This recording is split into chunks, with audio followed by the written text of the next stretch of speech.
podcast. 22-minute podcast. Don't want to take up much of your time. Just gonna read some headlines. Stuff.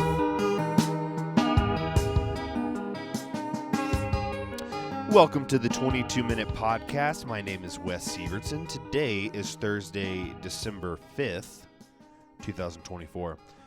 And it actually is, too.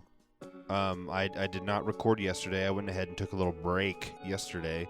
I thought about releasing one late, and then I had that thought, and then I looked up, and it was like 10 o'clock, and a couple hours had passed. So I just kind of said, fuck it.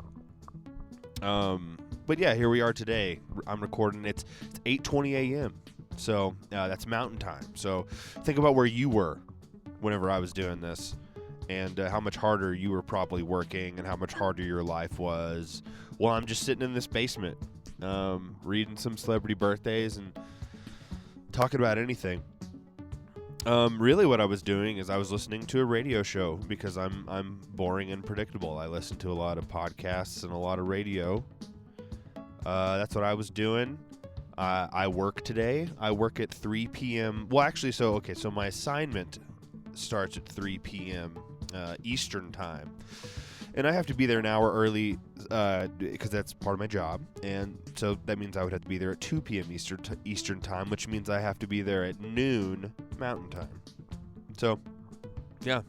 Until then, recording a podcast, listening to podcasts. Probably go grab myself something to eat upstairs, make myself a coffee. You know, just take it slow. Honestly, that's the kind of guy I am, all right?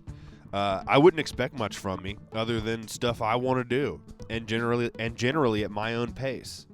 Because unfortunately, I was an over-existential teenager, and I heard the line once, nothing is as pressing as the one who's pressing would like you to believe. Nothing is as pressing as the one who is pressing would like you to believe. And you know, that includes yourself. So just, if you're ever just giving yourself too hard of a time, just remember that you are full of shit. We're all full of anxiety and expectations and desires that we didn't even really fucking choose. So next time you're having a bad day and you're down on yourself, just remember a couple things. Remember, you're not a murderer / a pedophile, and if you are, kill yourself. Only pedophiles kill themselves. I just want to make that clear, just in case that, because I think that YouTube probably will flag me for saying that, but I believe it. Anyway, so yeah, just remember that you're not that level of piece of shit. And then just also remember that everything is relative, and boy, that statement becomes more and more real as we get older, huh? Anywho, it's early. I need some water. I need some coffee. You know, I didn't take care of these things. I just thought I'll just pop this episode out real quick. Why not? So yeah, I hope your Thursday's going all right. Thursday's a pretty good day. Especially, I don't know, maybe it's a post-pandemic thing. And again, I just described my general attitude towards work. Listen, I've worked a bunch in my life. I'm not going to sit here and tell you that I haven't worked, but I'm also not going to sit here and tell you that I enjoy any of the work that I've ever done. That's not true, but I'd say about 95% of it was pretty much bullshit. So anyway, I do want to know, though, I'm curious. It feels like offices these days treat Fridays pretty loosely, unless obviously there's something pressing for the day, something important that day, which I'm down with. I kind of got into it with Mike last week. I am on board. I think, 4-day work weeks, but you spread, you spread one of those days over 2 days. This works mainly for like coverage as far as like if you are a customer service or a client-based company, which is probably most companies, whether that, and maybe it's not retail customer service, but certainly clients who need servicing Monday through Friday, that kind of thing. So like my job would be, and again, like try to tell lawyers like, hey, we're not gonna work before noon on Monday, and we're not gonna work past noon on Friday. Yeah, lawyers, they ain't hearing that. Lawyers get upset whenever they realize like, oh, we're doing a remote deposition, and because of that, I'm technically under Colorado deposition laws, and I can only depose this person for 6 hours instead of 7. God damn it! Yeah, lawyers get pissed at shit like that. At least the ones that I've seen. A couple of them. Some of them are really cool. Listen, we all know lawyers, and they're all fine outside of the office, I'm sure. All rich and happy. All right. Anyway, let's do some birthdays, huh? All right, turning 44 today, Jessica Paré, I think is how you say her name. I really don't know her from anything else other than, oh, you know what? Okay, so she was in Mad Men, and she played, I don't remember her character's name actually in Mad Men. I don't know if she was Megan Draper. She was Don Draper's second wife. Love Mad Men. One of my favorite shows ever. It actually would be fun to maybe do a rewatch of Mad Men and have that be its own kind of separate show or series or whatever, because it's just, I mean, I don't know, I loved it.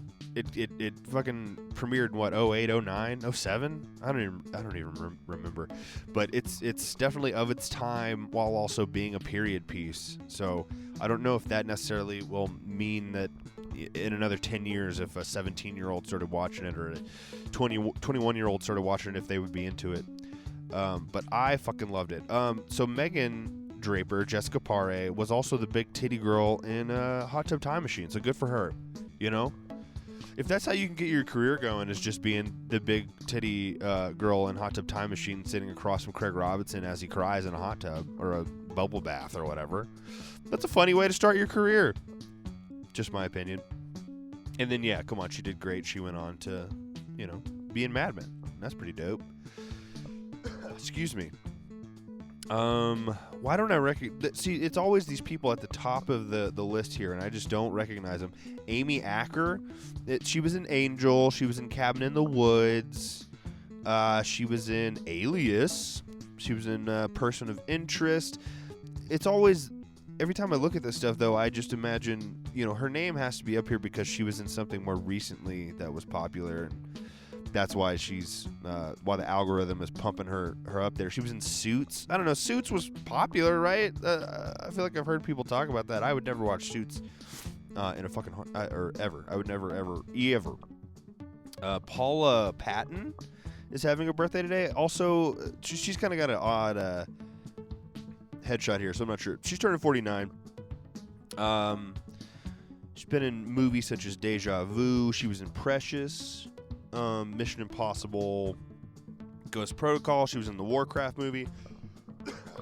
Maybe she was I think she was the main orc lady in the Warcraft movie. I don't know that I've seen a lot with her in it.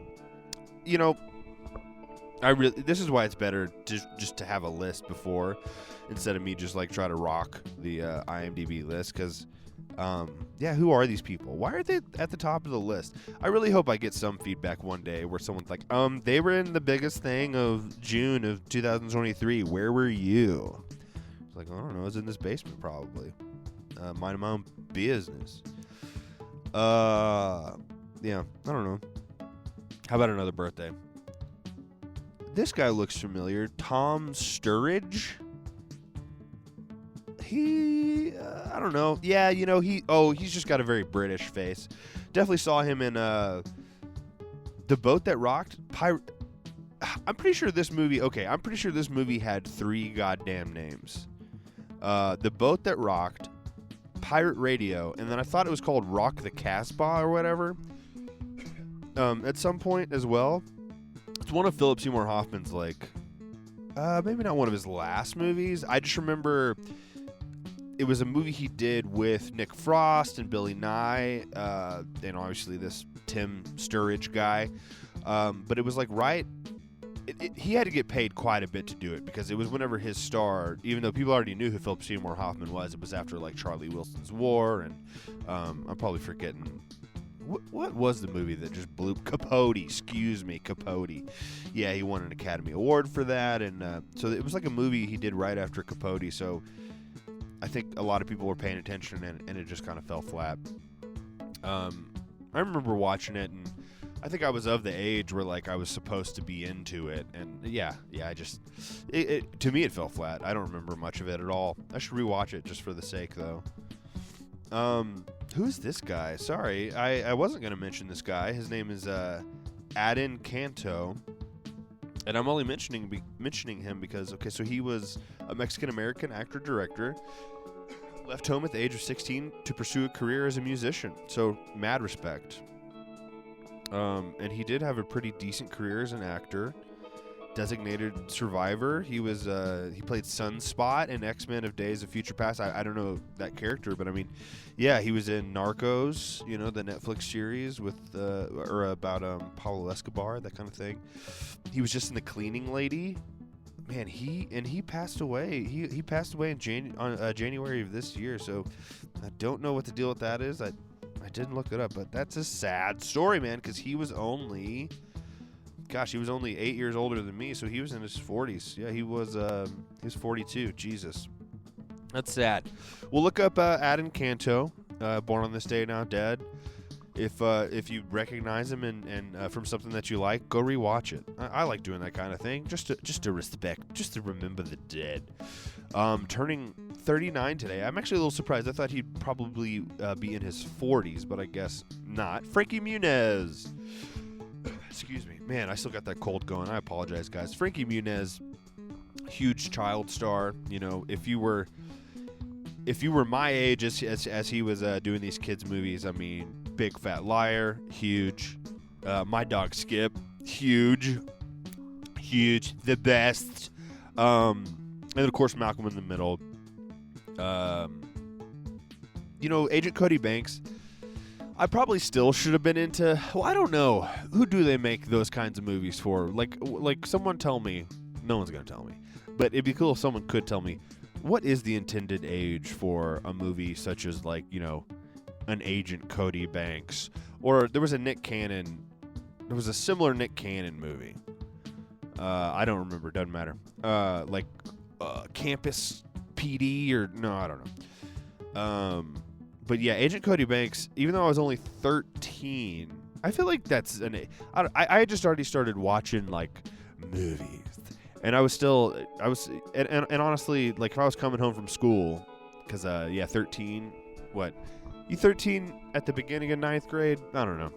8th, 9th grade, 7th grade, 8th grade, whatever. I was coming home and I was watching Toonami.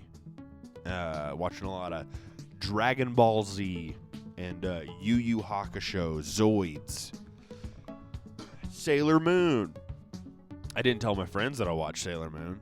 I didn't really have any friends, to be honest with you. I wasn't telling anybody I was watching anything. I was just watching it.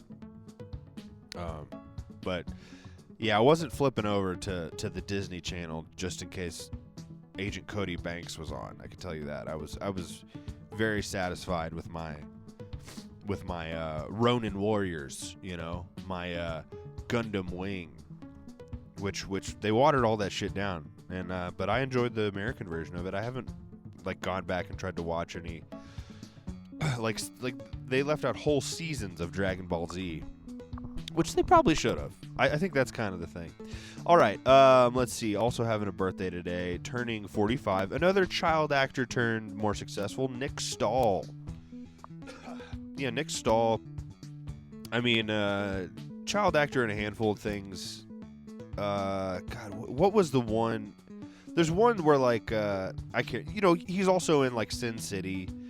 He was in A Man Without a Face. I remember that one with Mel Gibson. There's one other he wasn't North. No, that was Elijah Wood. Remember that movie though? North. Apparently that's one of the worst movies ever made. But as a kid, I definitely didn't know. Oh yeah, Nick Stahl played the asshole in Bully. If you've never seen that movie, Brad Renfro. What's the girl's name in it? Brad Renfro. Bijou Phillips or whatever, she's in it, and then Rachel Miner. That's who I'm thinking. Rachel Miner. That's a Larry Clark movie. Larry Clark, the same director as Kids and Ken Park. stuff like that. But no, Nick Stahl plays a really great bully. He's a bully. He's an asshole. Yeah.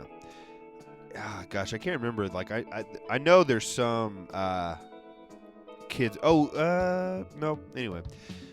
Oh, Tall Tale. That's what I'm thinking, man. Tall Tale with what's his? Which is it? Was that Dennis Quaid? No, Patrick Swayze. Excuse me. Patrick Swayze. Oliver Platt. I forget that. That was a huge one when I was a kid. Tall Tale came out in '95, and I guess it's just kind of like about American myths coming to life, and this kid interacting with them, shit like that. Yeah. So happy birthday, Nick Stahl.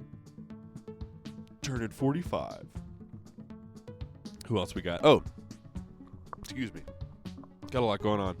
Got coughs, got burps. Just what a great radio show. Okay, born on this day, now dead, Walt Disney. Born in 1901, died in 1966. Didn't even make it out of the 60s, you know? Like what we know Disney to be, he hasn't even touched for over 50 years.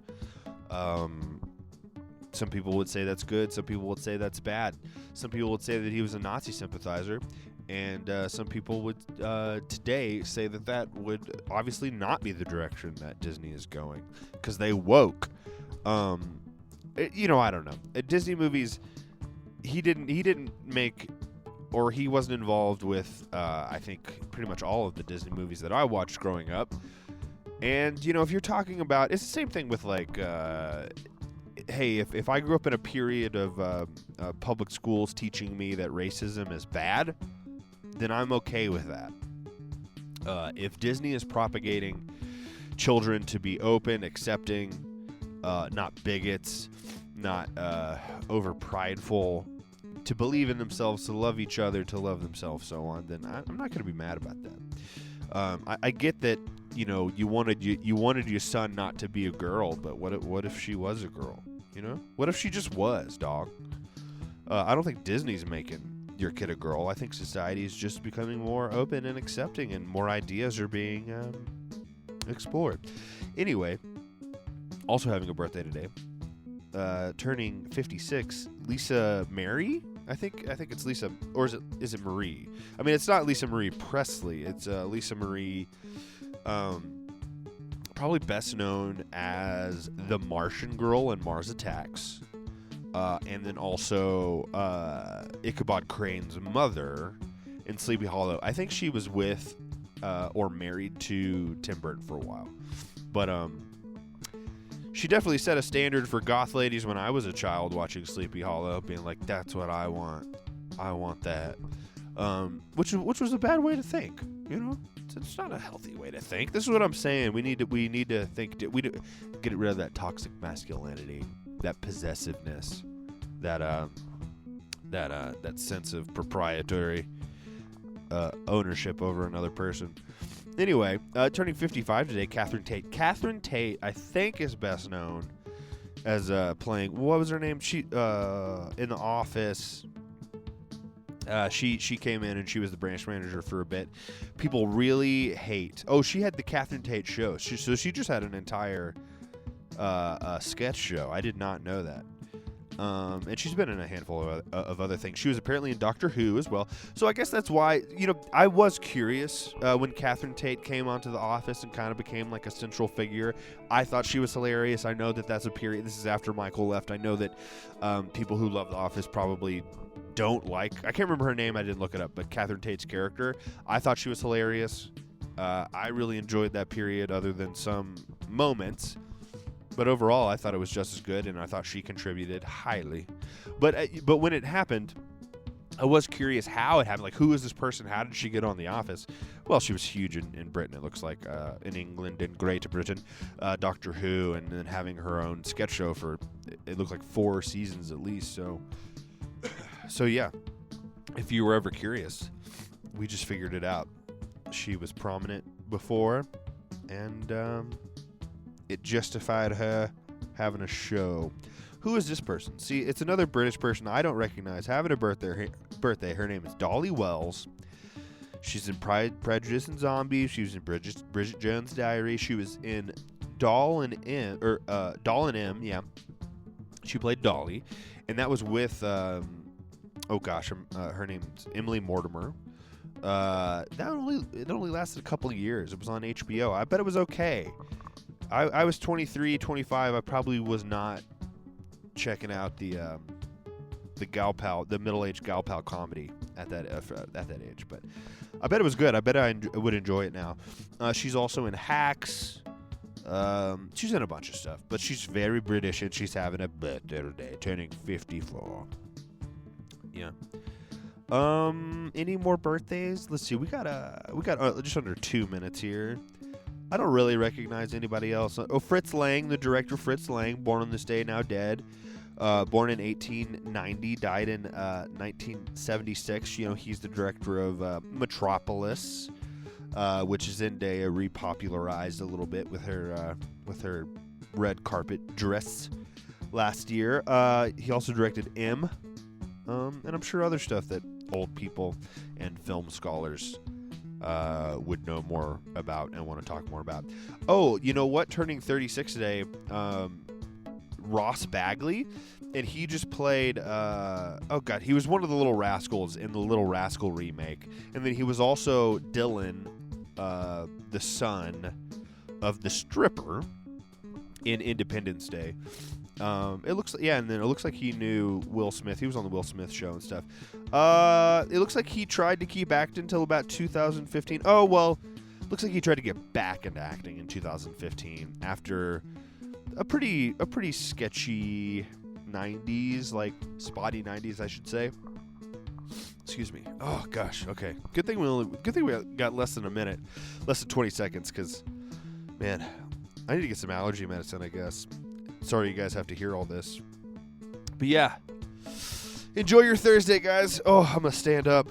Whew, it's still early. But yeah, I'll talk to you tomorrow. And then hopefully next week, Saturday.